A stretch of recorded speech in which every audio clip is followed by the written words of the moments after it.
नमस्कार, आप देख रहे हैं IBC 24। मैं हूं आपके साथ विजय कुमार पंड्या। छत्तीसगढ़ की खबरों में आप सभी का स्वागत है। मुख्यमंत्री भूपेश बघेल आज से असम दौरे पर है। सीएम बघेल आज कांग्रेस महासचिव प्रियंका गांधी की कलियाबोर, सरुपत्थर और बरदोवा में आयोजित आम सभा में शामिल हुई। प्रियंका गांधी और सीएम भूपेश बघेल बरदोवा थाना में जगत गुरु श्रीमंत शंकर देव गुरुजना के जन्मस्थल पहुंचे। दोनों नेताओं ने आमजनों के बीच जाकर कांग्रेस प्रत्याशी के पक्ष में वोट मांगा। इससे पहले सीएम भूपेश बघेल ने आम सभा को संबोधित करते हुए कहा कि असम की भाजपा सरकार ने कोई भी वादा पूरा नहीं किया।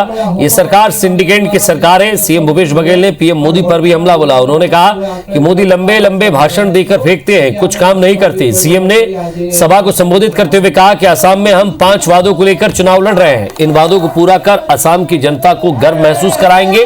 सीएम ने कहा कि हमारी सरकार आने के बाद सीए लागू नहीं होने देंगे।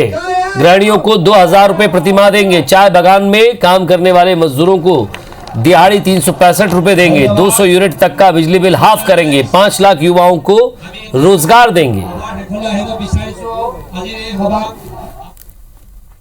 कांग्रेस जो कहती है वो करती है। छत्तीसगढ़ में जब हमने वादा निभाया है तो आसाम में भी हम वादा निभाएंगे। तो प्रियंका गांधी जी आपको वचन देंगे, आने वाली जो सरकार है, मैं विश्वास दिलाना चाहता हूं जैसे छत्तीसगढ़ में पूरा हुआ वैसे आसाम में भी आम जनता से किया गया वादा पूरा होगा। मुझे पूरी उम्मीद है कि आने वाले चुनाव में आप भारी से भारी बहुमत से कांग्रेस पार्टी को जिताएंगे, क्योंकि आप असम को जिताएंगे। असम का विकास, उसका भविष्य बन रहा है। इसी बात को लेकर आप अपना वोट डालें। कोरवा जनजाति के लोगों की जमीन खरीदने के मामले में खाद्य मंत्री अमरजीत भगत ने स्वीकार किया कि उनके बेटे ने जमीन तो खरीदी है, पर पूरे नियम कानून और प्रक्रिया के तहत जमीन खरीदी गई है।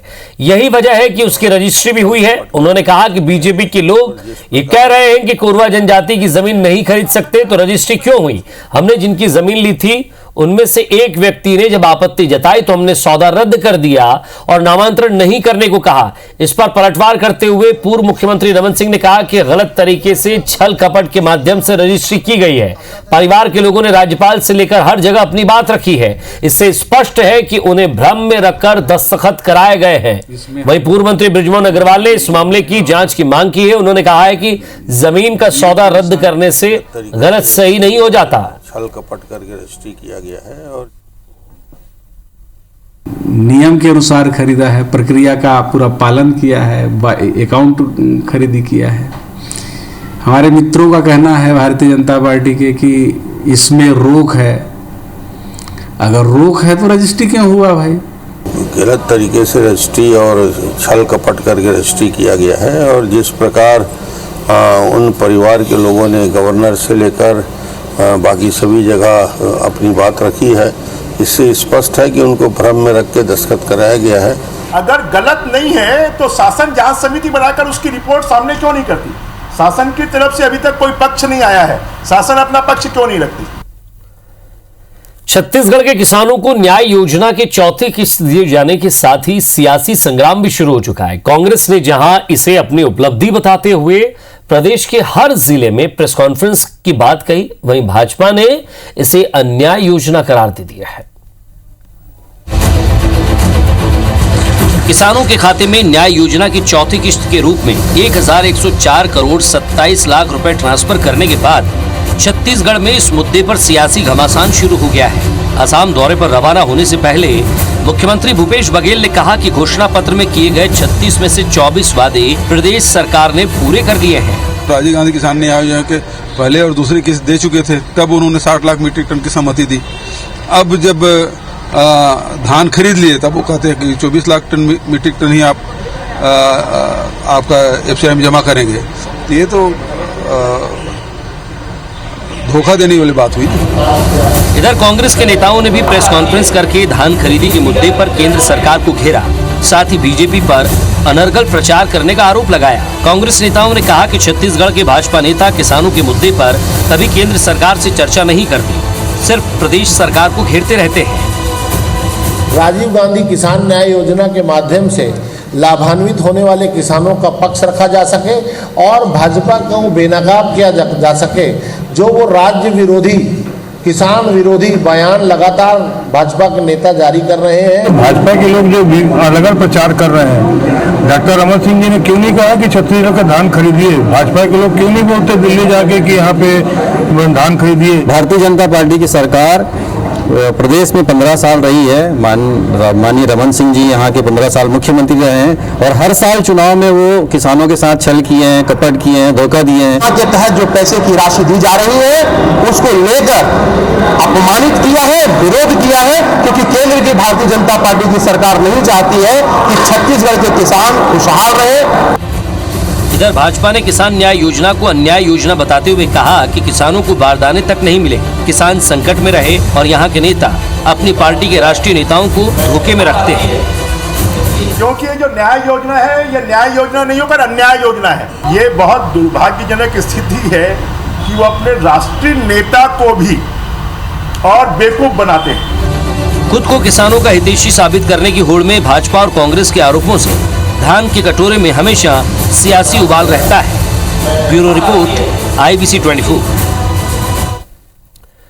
और कोरोना से हो रही मौत के मामलों में छत्तीसगढ़ देश का चौथा राज्य बन गया है। केंद्र सरकार की रिपोर्ट आने के बाद कांग्रेस बीजेपी में अब वार पलटवार जारी है। उधर उच्च शिक्षा विभाग ने स्कूलों को बंद करने का आदेश कल ही दे दिया था, लेकिन स्टाफ के लिए स्कूल आना अनिवार्य किया गया है। साथ ही ऑफलाइन होने वाली सभी प्रशिक्षण भी रद्द कर दिए गए हैं।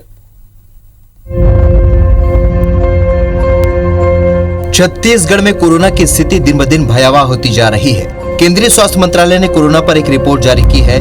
उसमें कोरोना से हो रही मौत के मामले में छत्तीसगढ़ 6वें पायदान से छलांग लगाकर चौथे स्थान पर पहुंच गया है। देश में 86% मौत केवल 6 राज्यों में हो रही है। सूबे के कैबिनेट मंत्री मोहम्मद अकबर ने कहा कि सरकार रोकथाम के उपायों पर काम कर रही है। वहीं कैबिनेट मंत्री अमरजीत भगत ने केंद्र सरकार पर दोहरा रवैया अपनाने का आरोप लगाया है।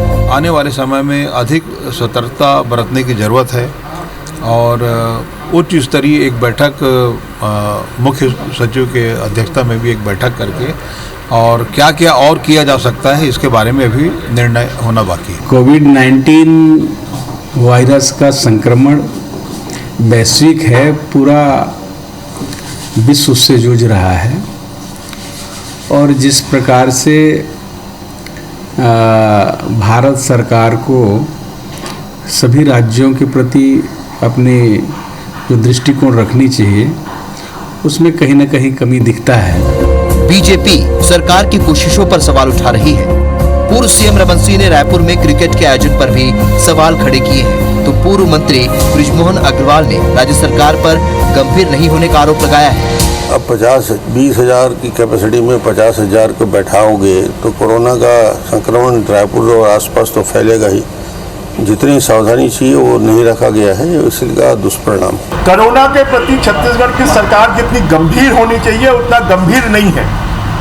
आज देश के 6 राज्यों में छत्तीसगढ़ का नंबर आना ये इस सरकार की लापरवाही का परिणाम है और इस सरकार को गंभीरता से इस बात को लेना चाहिए, लोगों के जीवन के साथ में खिलवाड़ बंद करना चाहिए। विशेषज्ञ कोरोना की बढ़ती रफ्तार से चिंतित हैं, लेकिन लॉकडाउन को जरूरी नहीं मानते हैं। विशेषज्ञ वैक्सीनेशन पर जोर दे रहे हैं। 45 साल से ऊपर जो जिनको बीमारी है, कोमॉर्बिडिटी है, उनकी है, लेकिन यदि हम इसका दायरा बढ़ा के जल्दी ही बाकी कवरेज शुरू कर दें तो निश्चित तौर पे एक प्रभावकारी कदम होगा और अधिक से अधिक लोग जितनी जल्दी वैक्सीनेशन का लाभ लेते जाएंगे, कवर होते जाएंगे, उतना ही समाज में इन्फेक्शन फैलने का खतरा कम होता जाएगा। छत्तीसगढ़ में रोजाना नए केस के साथ ही एक्टिव मरीजों का आंकड़ा बढ़ता ही जा रहा है, जो सरकार के साथ ही लोगों के लिए भी चिंता का सबब है। Bureau report, IBC 24।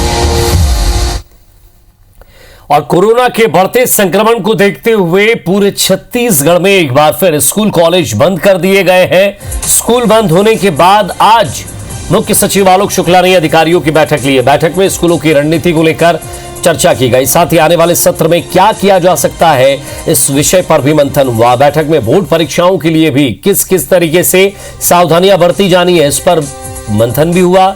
साथ ही अधिकारियों को राय शुमारी कर रिपोर्ट देने को कहा है उधर स्कूल के तमाम स्टाफ को स्कूल आना अनिवार्य किया गया है। इसको लेकर लोक शिक्षण संचालनालय के आदेश भी जारी कर दिए गए। शिक्षकों को बोर्ड परीक्षाओं की तैयारियों के लिए निर्देश दिए गए, जिसमें 10वीं और 12वीं की बोर्ड परीक्षा ऑफलाइन मोड पर सफलतापूर्वक हो सके। आदेश भी स्कूल शिक्षा विभाग की तरफ से जारी किया गया है कि वही 10वीं और बोर्ड की परीक्षाएं ऑफलाइन मोड में पूर्व सारणी के अनुसार, उसी समय सारणी के अनुसार आयोजित की जाएंगी। इसके अतिरिक्त सभी कक्षाओं में जनरल प्रमोशन दिया जाएगा। स्कूलों में बच्चों को आने से रोक दिया गया, मना कर दिया कि बच्चे स्कूल में नहीं आएंगे, क्लासेस नहीं लगेंगी।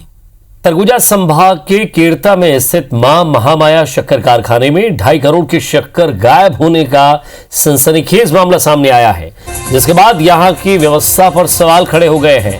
IBC 24 ने पहले ही यहां के गन्ने तौल में हो रही गड़बड़ी को उजागर किया था। अब 2.5 करोड़ की शक्कर की गड़बड़ी का मामला सामने आया है।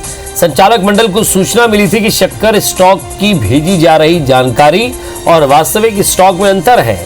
इसके बाद संचालक मंडल ने इस मामले की जांच के लिए टीम गठित की। जांच में इस बात का खुलासा हुआ कि अलग अलग गोदाम से करीब 12,572 क्विंटल शक्कर कम है। वहीं चीफ केमिस्ट ने बताया कि रीप्रोसेसिंग के लिए 4,138 क्विंटल शक्कर गोदाम से निकाली गई है, मगर इसके बाद भी 2.5 करोड़ की कीमत के 8,434 क्विंटल शक्कर का कोई रिकॉर्ड मौजूद नहीं है। इस मामले में चीफ केमिस्ट के अलावा गोदाम प्रभारी की भूमिका भी संदिग्ध मानी जा रही है। मिल के वर्तमान पदाधिकारी इसे बीजेपी सरकार की गड़बड़ी बता रहे हैं, जबकि पूर्व पदाधिकारी इसे वर्तमान सरकार की गड़बड़ी बता रहे हैं।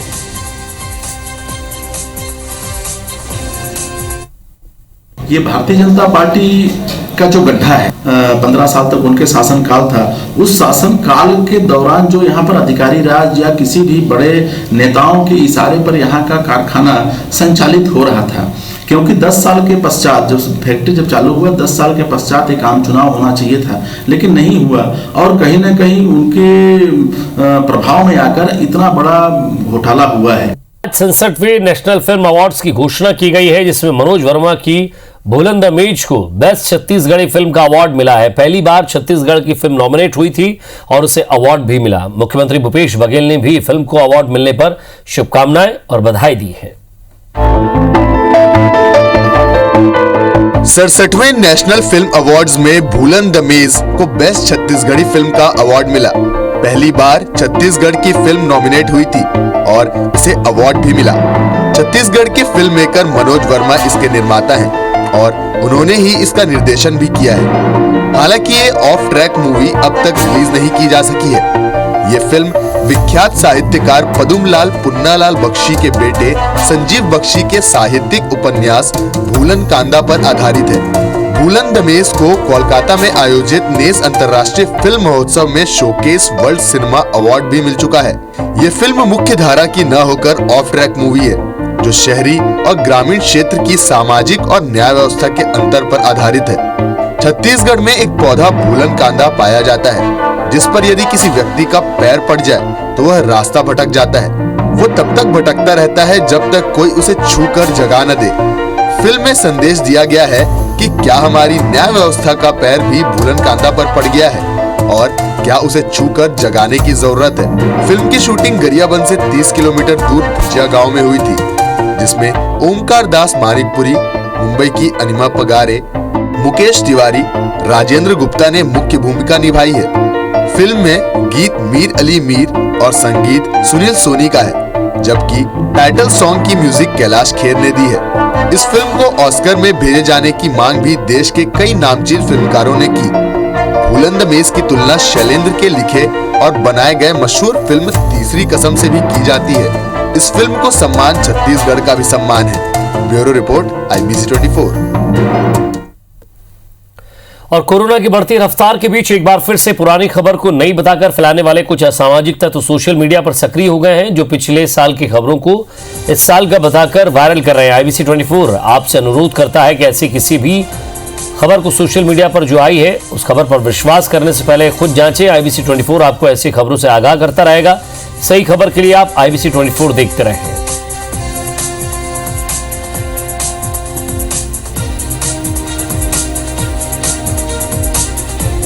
तो गलत खबरों से आप सावधान रहें। ये लगभग साल भर पुरानी खबर है और इसे अभी वायरल किया जा रहा है। इससे भ्रामकता फैलती है, कृपया आप सतर्क रहें।